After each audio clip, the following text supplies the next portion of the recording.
Që nga prili vitit 2025, Mike Huckabee, një protestant ungjillor amerikan, i bardhë dhe pastor baptist, shërben si ambasador i SBA-s në Izrael. Një fanatik fetar i djathtë dhe ish kandidat republikan për president, Huckabee më parë ka shërbyer si guvernator i Arkansasit. Ai beson, si pjesë e zellit të tij protestant, se nuk ekziston diçka e tillë si palestinez dhe se identiteti palestinez është thjesht një mjet politik për të tentuar t'i merret toka Izraelit.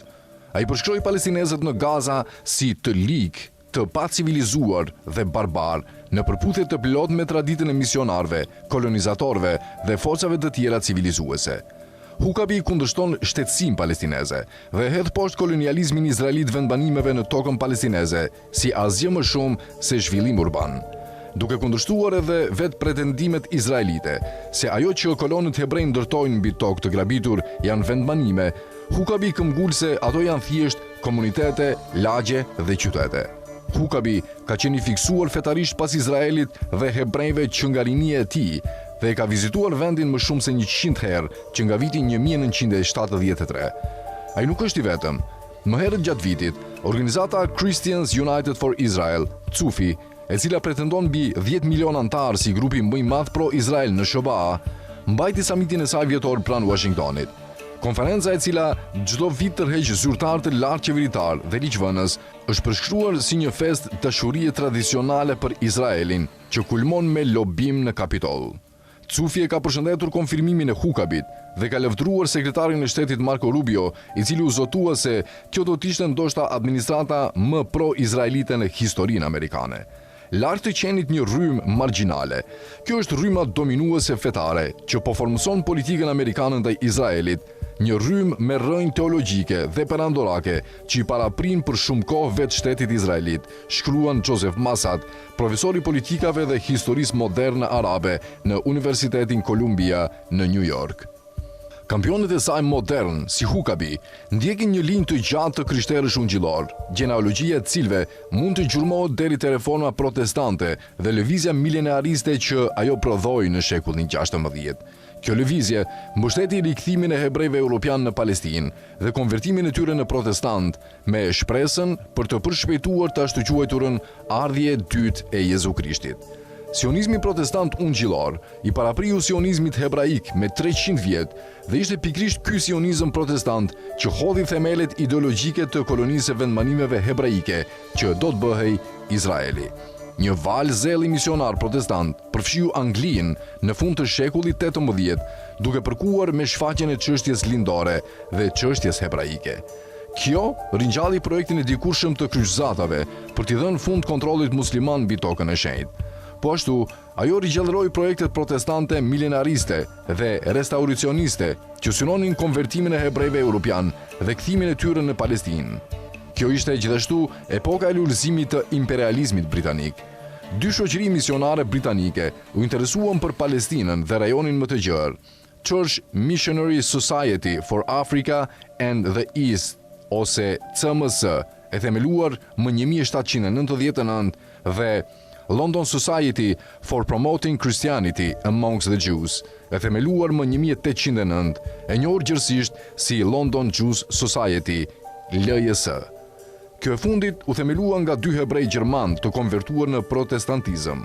Ajo krijua në kujdesin e grupit ungjillor anglikan British Bible Society, krahu misionar i Clapham Sect, të themeluar nga William Wilberforce.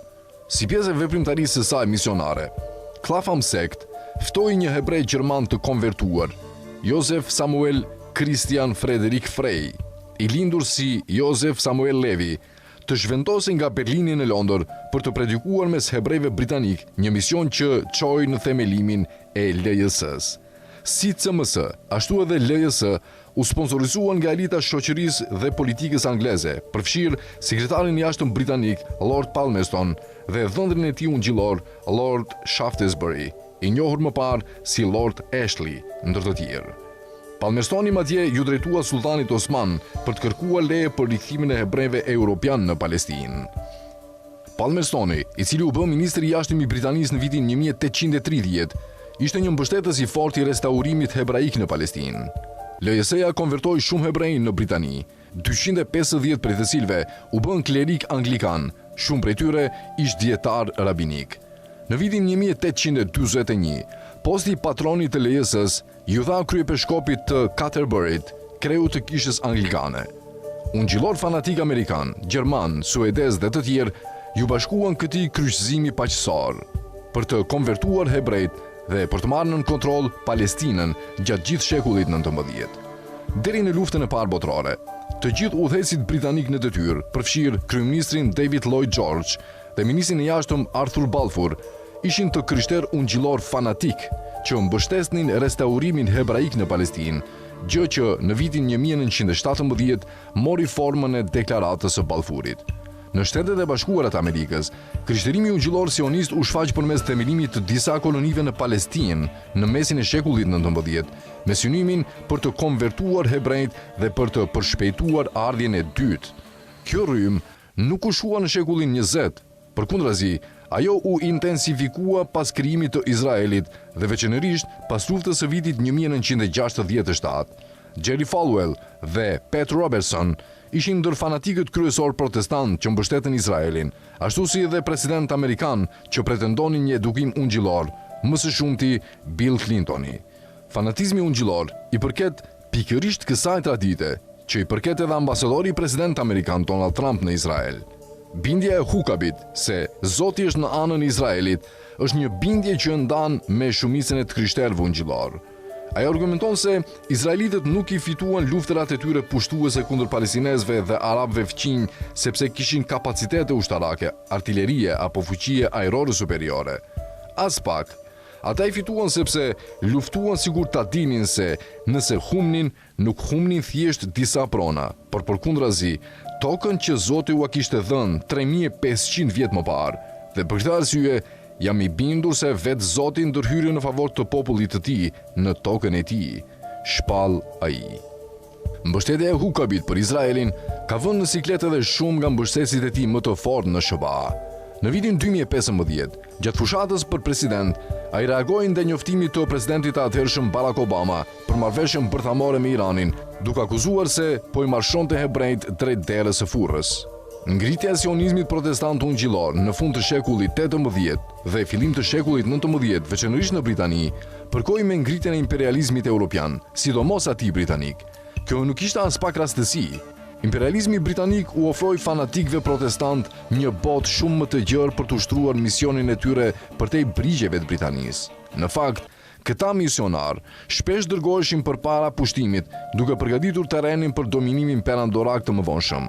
Qoftë në Kenya, Zelandën e Re, Sierra Leone apo Palestinë, roli i protestantizmit ungjillor ishte gjithmonë plotësues i imperializmit britanik.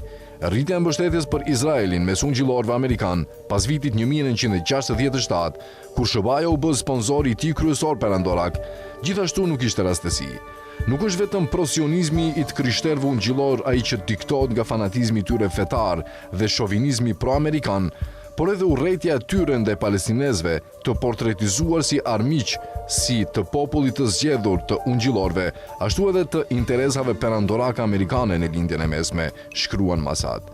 Fakti që mbështetja e tyre për një shtet gjenocidal buron nga bindja fetare, është ajo që i mban të krishterët ungjillor amerikan besnik njëkohësisht ndaj kredove të tyre biblike dhe nacionaliste.